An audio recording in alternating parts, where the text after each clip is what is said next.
Hola, ¿cómo estás, Luciano? Buenos días, ¿bien? ¿Qué tal? Buenas tardes. Bien. Acá buenas tardes, allá también, ¿no? Igual. Pará, un segundo. Vamos a ir esperando a que se sume la gente. Ahí estamos viendo a... Hola Guido Coban. Estamos viendo. Bueno, vamos a hacer un vivo para hablar de la situación en Medio Oriente, básicamente. Sabemos que ayer hubieron noticias tristes donde 6 secuestrados fueron asesinados.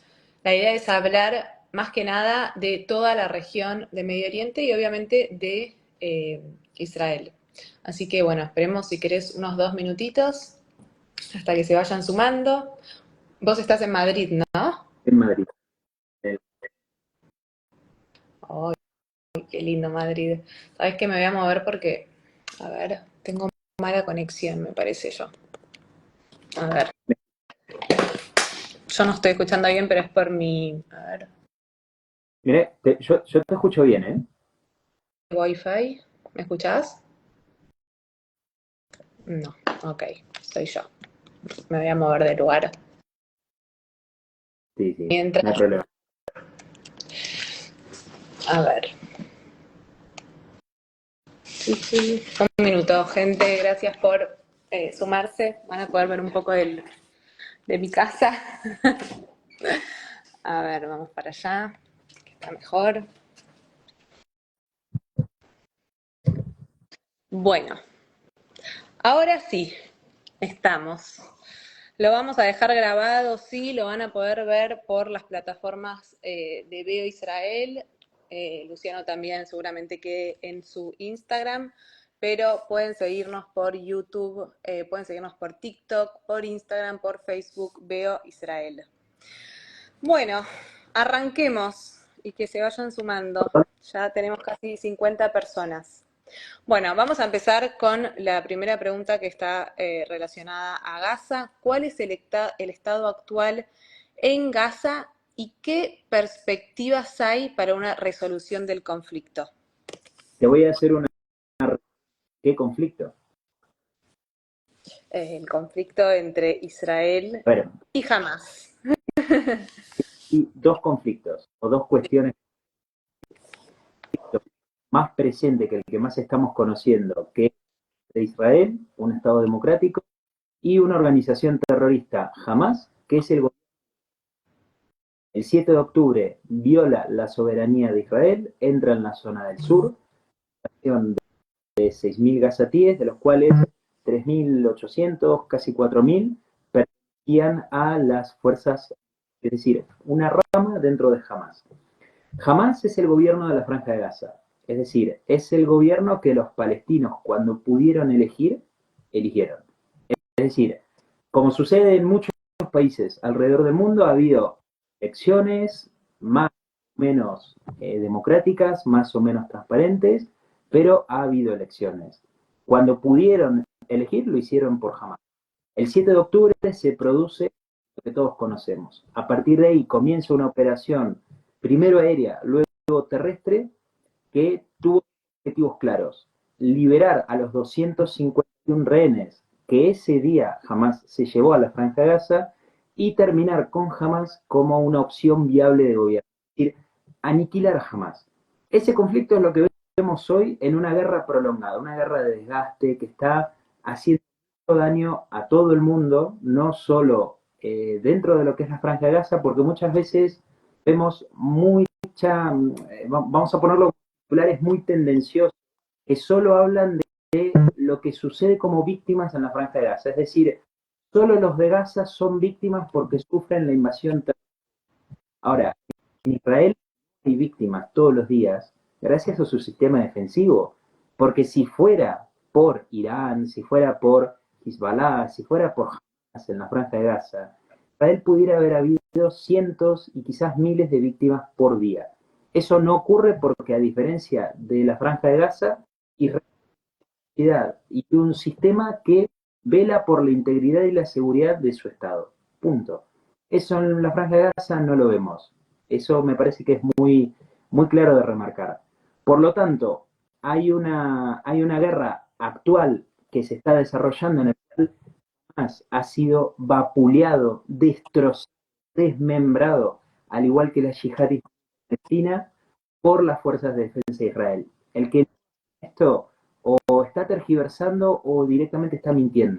Pero jamás ha recibido una paliza y está recibiendo una paliza de Israel en puntos muy claros para lo que es la operatividad de Hamas como organización terrorista y también dentro de lo que es su poder de gobierno en la Franja de Gaza. ¿Podemos mencionar rápidamente estos puntos?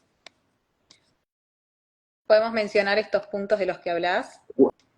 Pues sí, claro, realmente. Hay un punto central, Corredor de Filadelfia, que hoy está muy en discusión y es muy tenso hablar de él. Gracias a que tomó el control del Corredor de Filadelfia, control que de alguna forma dejó descubierto a partir de 2005, jamás fue asfixiado. Es decir, no hay ningún tipo de ingreso hacia lo que es la Franja de Gaza o hay un ingreso controlado de lo que es el contrabando. Hay un punto son estos 14 kilómetros en la frontera de Egipto que conecta ahí con lo que es la Franja de Gaza. Aquí se conecta la población autóctona, que es principalmente beduina dentro de la provincia del Sinaí o la península del Sinaí, con incluso algunas comunidades palestinas, creo que son entre 80 o 100 mil, que viven en el y que se han de alguna forma aliado con Hamas a partir del año 2007 para traficar todo tipo de personas, autos, armas, droga, dinero, a través de estos pasos.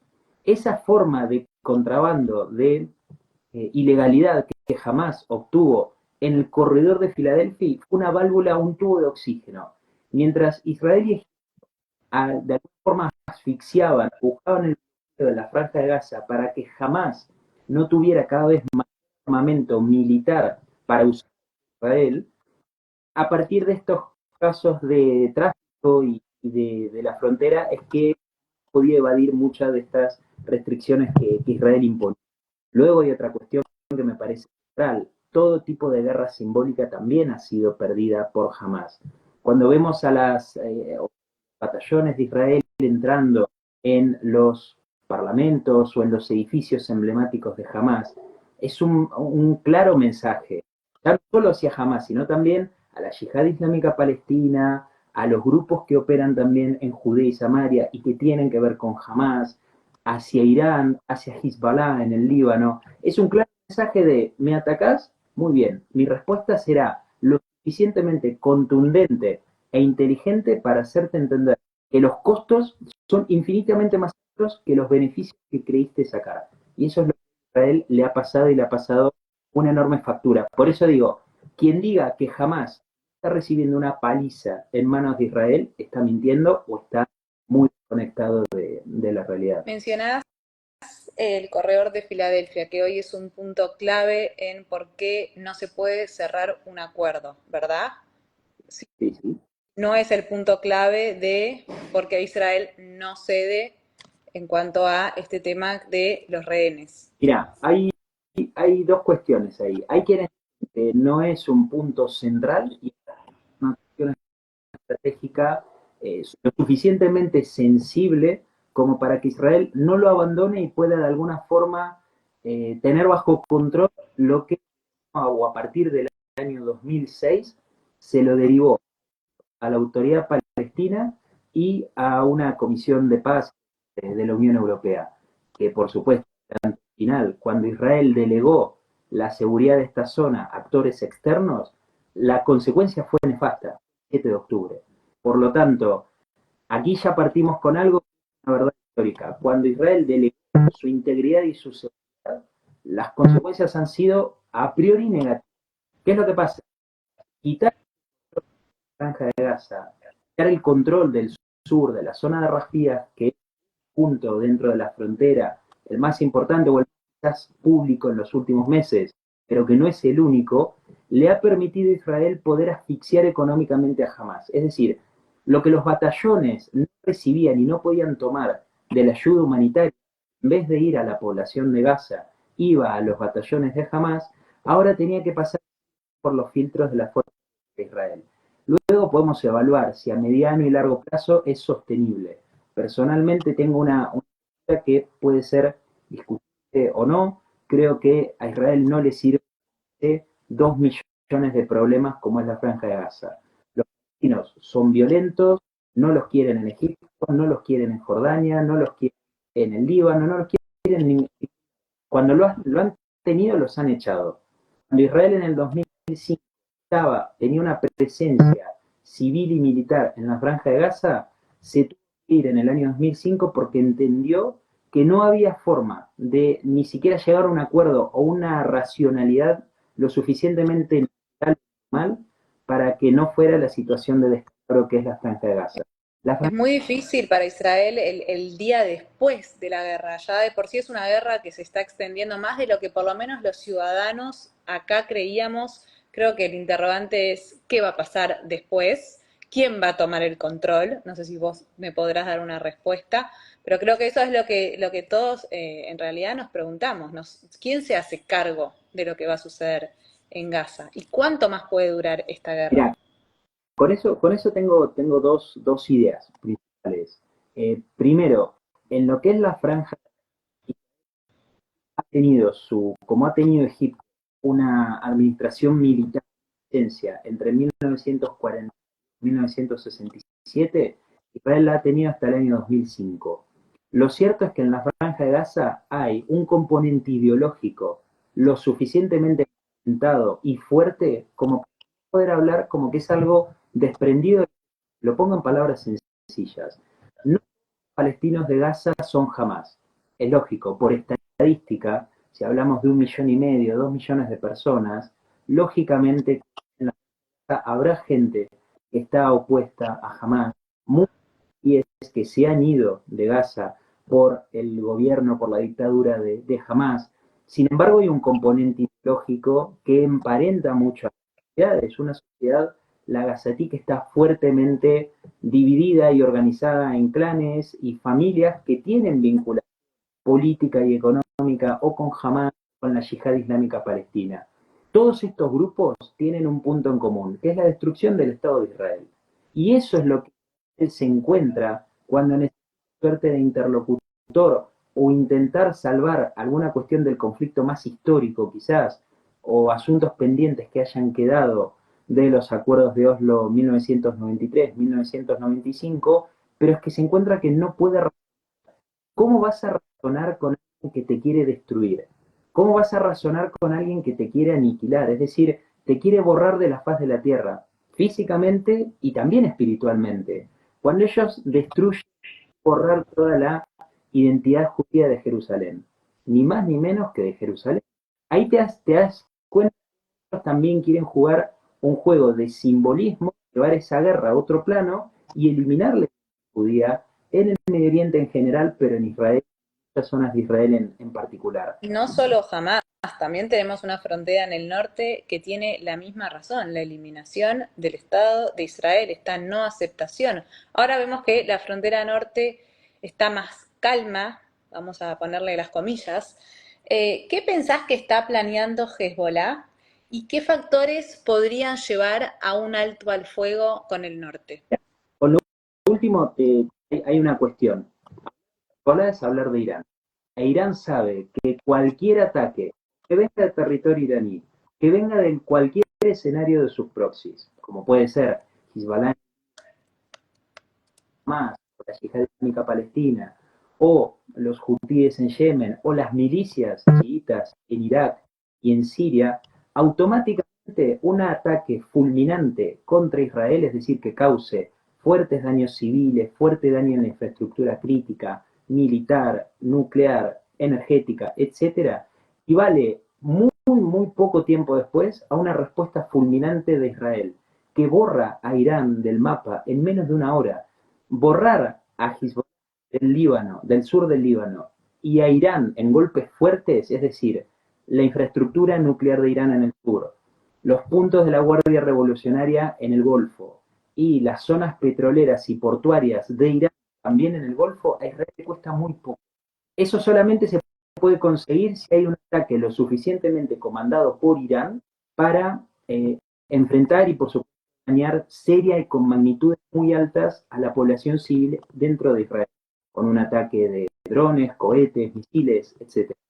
Esto Irán lo sabe. Irán es consciente que cualquier cruce por fuera de las líneas rojas lo lleva a una destrucción y a una destrucción total del régimen de los ayatolás en menos de una hora. Israel puede, Creo tiene que lo la capacidad. que pasó en Mahdal Shams cuando cayó el misil y asesinó a varios chicos, ese fue un punto de quiebre y que puede volver a pasar en cualquier momento que Hezbollah dispare, impacte. Ese es el punto. ¿Por qué se va graduando el nivel o la intensidad del conflicto? Porque esto está regulado desde Teherán. Teherán sabe que hay un punto que no lo pueden pasar, porque si lo pasan, son borrados del mapa en menos de un minuto. Es decir, menos de una hora son despedazados, son triturados. Y no, y acá no estoy hablando de, porque ya veo que esto después va a traer cola, pero muertos en Irán. Estoy hablando de terminar con los puntos fuertes estratégicos de la Guardia Revolucionaria Islámica dentro y fuera del Medio Oriente y de los puntos con los cuales las fuerzas Quds pueden exportar su terrorismo, que es lo que Irán hace desde 1979. Donde Israel borra las zonas de los puertos, las refinerías nuclear en Isfahan, le da un golpe que los ayatolás no lo podrían sostener. Por lo tanto, eso nos explica por qué está dando siempre la cuestión en la frontera del norte. Sin embargo, con el Líbano hay algo similar. Cuidado, en el Líbano hay, siempre que estamos hablando del Líbano o de la Franja de Gaza, fíjate que no hablamos de el Líbano como un estado independiente, la Franja de Gaza como un territorio independiente. Hablamos de estados que están cooptados por organismos, organizaciones, grupos, en el caso de Hezbollah, que tiene una capacidad de guerrilla armada, que funcionan como grupos paraestatales, es decir, hablamos como si toda la Franja de Gaza fuera Hamas o Hezbollah fuera todo el Líbano, en el hecho lo que realmente sucede. Por lo tanto, creo que ahí hay una cuestión muy clara. Cualquier elemento que se pueda sobrepasar límites que Israel considera como peligrosos, siempre entendiendo que para Israel Irán es una amenaza, puede Irán cometer un gran error, y así como se vio afectado por un exceso en lo que creo que pudo haber sucedido el 7 de octubre por parte de Hamas, ya que Irán pensó que lo iba a poder controlar, y creo realmente que Hamas entendía que Israel no iba a, a responder con tanta fuerza como lo iba a hacer. Creo que es un juego que también es político y demás, y que Irán lo sabe. Irán lo sabe, que puede ser borrado el mapa en segundos. Sí, creo que hubo una gran amenaza, estamos hace un mes escuchando amenazas de Hezbollah, de Irán, que nunca llegaron. Creo que el mensaje de Israel fue fuerte, es potente, es una potencia, y creo que si es por su existencia no va a haber dudas de que va a aplicar esta fuerza. Obviamente, Irán lo sabe, como vos decís, es consciente. Ahora, está surgiendo una ola de violencia que viene de Cisjordania específicamente. ¿Qué opinas? ¿Qué opinión tienes de esto? ¿Es una nueva fomentación del terrorismo? ¿Es diferente? Digo, ¿qué ves de diferencia entre el norte, Hamas y Cisjordania? Absolutamente nada, porque el germen ideológico que tiene Hamas en la Franja de Gaza, o que tiene Hamas en Judea y Samaria, en los territorios de Judea y Samaria, o la Ciudad Islámica Palestina, o el Frente Popular de Liberación Palestino, o es que hay tantos que ya no me acuerdo, o Fatah, es decir, sean organizaciones o de Cisjordania, buscan lo mismo, en la práctica buscan lo mismo, que es eliminar a Israel. Punto. Luego que tengan diferencias operativas, que la autoridad palestina pueda de alguna forma coordinar muchas cuestiones de seguridad con Israel, y por a veces muchas agendas de seguridad en común por su guerra civil que tiene también con Hamas, es otra cuestión. Pero acá hay algo muy claro. Cuando dicen en Cisjordania no está Hamas, pero están mintiendo. En Cisjordania está Hamas e Irán hace muchísimo tiempo. Lo que pasa es que hay quizás una particularidad muy clara, y es que Cisjordania lleva la discusión de la guerra mediática a otro plano. En Cisjordania ocupada. Ahora, puede estar ocupada una ciudad como Hebrón o Jenin, que hace 30 años, 3 décadas, que están bajo gobiernos que son de la autoridad palestina, es decir, palestinos que solo viven palestinos, sean las áreas A y B de la división territorial de los acuerdos de Oslo. Por lo tanto, ¿a qué me refiero con esta guerra mediática? Hay que salir a explicar que en Cisjordania sí que está Hamas, sí que está la Yihad Islámica Palestina, y sí que está el germen que es exportado por Irán y que es quien comanda todo esto. ¿Podrías explicar brevemente la palabra intifada y si hay una posibilidad de que pueda haber una nueva intifada en Israel? A ver, empiezo por la segunda. La intifada creo que sí que está sucediendo. Que haya una, una intifada en cuotas puede ser. Creo que es lo que está viendo. Es una dosificación de la intifada. Pero la planificación de lo que es una intifada estamos viendo con ataques suicidas que fueron dados por la cúpula de Hamas desde Turquía o Qatar, porque siempre andan por varios lados, creo que fue de Turquía en este caso, que ni bien la cúpula de Hamas ordenó los ataques suicidas, llegaron a cometerse en Judea y Samaria contra fuerzas de seguridad de Israel y que también con posibilidad de filtración. 2 o 3 semanas atrás, el explosivo que al final terminó explotando en manos del terrorista, sino que fue un acto fallido, responde a este mismo esquema, ¿no? Un llamado de violencia, un llamado de intifada. Intifada, a fin de cuentas, es una planificación de la violencia, en este caso comandada por grupos palestinos que lo presentan hacia el exterior como resistencia.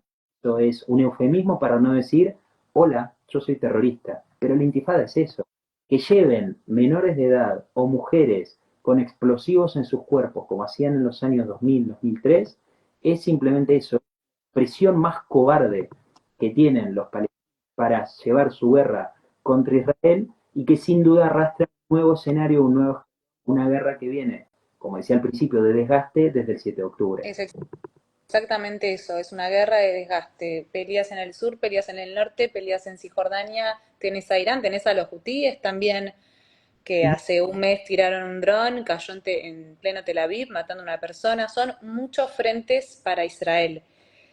Sin puerto, ¿eh? A lo- ¿Cómo? en Alodeida deben estar todavía Sí. apagando algunos. Y quizás en el norte, ahí en el Líbano, después de los 100 aviones que mandó Israel, también creo que ese fue el mayor mensaje de Israel. Fue un golpe del que todavía les está costando caer, ¿no? Quizás para el invierno les venga bien, sino, viste como en Los Simpsons que hay una de neumáticos que nunca se apaga, que siempre está el fuego.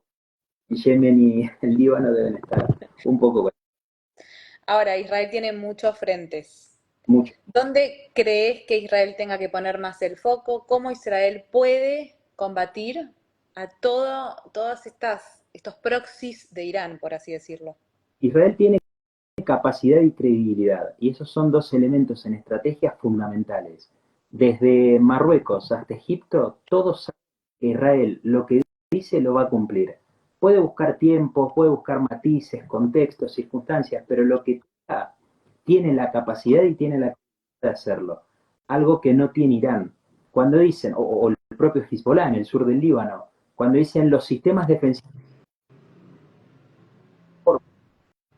ni de evitar, ni de, por supuesto, impedir por supuesto, mermar un ataque de Israel en caso que haya una convicción de hacer un ataque fuerte contra las instalaciones iraníes, especialmente las nucleares en el sur.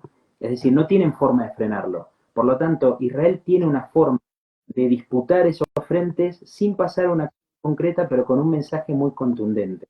Los palestinos tienen todavía tiempo que se les está votando, creo que estamos en una etapa de ultimátum, para liberar a los 101, si no recuerdo, Sí. secuestrados que están todavía en la Franja de Gaza, vivos y muertos. Tienen tiempo, están dentro del ultimátum antes de que Israel desate una verdadera tempestad que ve muy fuerte ya también en Judea y Samaria. Israel cuando ha prometido lo ha cumplido. Y hay un objetivo, que es mantener la integridad territorial y la seguridad del Estado de Israel, que desde 1967 Jerusalén entendió que no la puede derivar. No la puede derivar en los Estados Unidos, no la puede derivar en Alemania, no la puede derivar en nadie, solamente en el Estado de Israel. Y si es eso, el mensaje es muy claro. Ni Irán, Hubo un campamento, ahora una operación que se llama Campamento de Verano, es la más grande del 2020, desde el 2002. Realmente está generándose un semillero, si ya no lo es, de terroristas, digo, Irán acá adentro. y ahí está el tema, ahí está el tema. En las ciudades que gobiernan dentro de Cisjordania, división que hace Foros de Oslo en septiembre de 1995, los campos de refugiados, que uno dice, oh, sos español, vivís en Madrid, pero sos refugiado español, una cosa, bueno, eso pasa en Cisjordania. Un palestino que vive, nació, trabaja, paga sus impuestos en Hebrón o en Jenin, paga sus impuestos a un territorio gobernado por la autoridad palestina y solo habitado por palestinos se hace llamar refugiados. Es una cosa. En esos campos de refugiados, entre comillas, ahí es donde se ha filtrado jamás, se ha la radicalidad, se ha infiltrado Irán, se ha infiltrado el terrorismo. Y son en esos campos de refugiados todo ese semillero o ese nido que empieza a tener las organizaciones terroristas como Lions Den, los batallones de Jenin, grupos que también tienen que ver con la yihad islámica palestina. Es decir, hay un sinfín de cuestiones, hay un sinfín de cuestiones que siguen estando en Judea y Samaria, que sin duda Israel puede arrancar de raíz. Es una guerra más costosa, insisto, en términos informativos y mediáticos, pero es un paso para la seguridad del Estado de Israel. Sí, creo que es exactamente como lo acabas de definir. Es una guerra mucho más mediática, pero también es una guerra necesaria para los ciudadanos de Israel, los que estamos viviendo acá. Se nos abre ahora un nuevo peligro, por así decirlo, de esta sensación de se empiezan a explotar. Esto que durante muchos años escuchamos, intifada, intifada, de a poco lo empezamos a ver y se está plasmando, por eso Israel está tomando acción. Bueno, para ir cerrando el vivo, ¿cuál es tu análisis a futuro sobre la región? Y voy a cerrar con negociaciones. ¿Pueden las negociaciones entre Qatar y Egipto jugar un papel en la estabilización del Medio Oriente? A ver, empiezo por la última otra vez. Qatar es parte del problema. Qatar nunca es parte de la solución. Que por circunstancia y pragmatismo político Qatar tenga que estar en una armada negociación posguerra en la Franja de Gaza es otra cuestión. Y que Israel siempre se enfrenta a las opciones mala, muy mala o la menos mala es otra cuestión. Sin embargo, hay estructura del Medio Oriente que me parece que nos da señales o tendencias que nos empiezan a mostrar hacia dónde puede ir la región una vez terminado esto. En el Golfo hay estados, Emiratos Árabes Unidos, Bahrein, Arabia Saudita, que encuentran más beneficios en la normalización con Israel que seguir en el lamento eterno, en el velorio eterno de los palestinos, que lo único que tienen son dramas, problemas y violencia. Que además los palestinos se han querido unir a Irán, están con la yihad islámica, están con eso. Siria, Irak y la voltereta de gente. No les sirve, es decir, en su proyección económica y política interna y externa, les sirve mucho más un acercamiento a Israel, un acercamiento a los Estados Unidos, un acercamiento incluso a China, que lo que le puede dar la autoridad palestina desde Ramallah. Luego lo que sucede en la Franja de Gaza va a haber una solución política. Esa solución política tendrá que llegar primero, luego de la aplastante victoria militar de Israel sobre el terreno en la Franja de Gaza contra Hamas y la sociedad palestina. Pero la solución política nunca jamás puede incorporar a Hamas, justamente. Y ahí hice un juego de palabras sin querer. Pero no puede incorporar a Hamas como una alternativa política. Creo que eso sería un fuerte error, Israel no lo va a cometer y por supuesto hay manera de entender una franja de Gaza en la cual Israel se desentienda de su control, y aquí no estoy hablando ni de anexión, ni de ocupación militar, ni nada. Repito lo último. Para mí, insisto, para Israel es un gran problema anexarse 2,5 millones de radicales violentos que los desprecian en muchas partes del Medio Oriente. Incluso solamente en Israel tienen las garantías de los derechos que no les ha dado históricamente Egipto y Jordania. ni hablar en Siria, que al-Assad los ha bombardeado en el año 2008. Pero creo que esas son un poco algunas tendencias. Probablemente Israel pueda normalizar relaciones con cada vez mayores cantidades de estados árabes, no porque estos se vuelvan fanáticos de Israel, ni mucho menos, sino porque son pragmáticos, tienen las cosas en claro, saben a dónde tienen que ir y a dónde no. Israel les da más garantías, incluso de seguridad, frente a un expansionismo iraní que lo que le puede dar, incluso te diría a los Estados Unidos. Bueno, Luciano, muchísimas gracias. Todo lo que sabés, todo lo que nos informás, te agradecemos. Y síganos en las redes de Veo Israel. Y bueno, ojalá podamos hacer algún vivo pronto, una segunda parte. Siempre digo, ojalá volvamos a los temas lindos que hay en el Medio Oriente, que es una región fabulosa. Israel es un gran país, hay muchos países árabes que quieren la paz, hay que trabajar con eso y creo que va a llegar sin duda. Muchísimas, muchísimas gracias. Nos vemos. Dios. Chao, gracias. Lo dejamos grabado.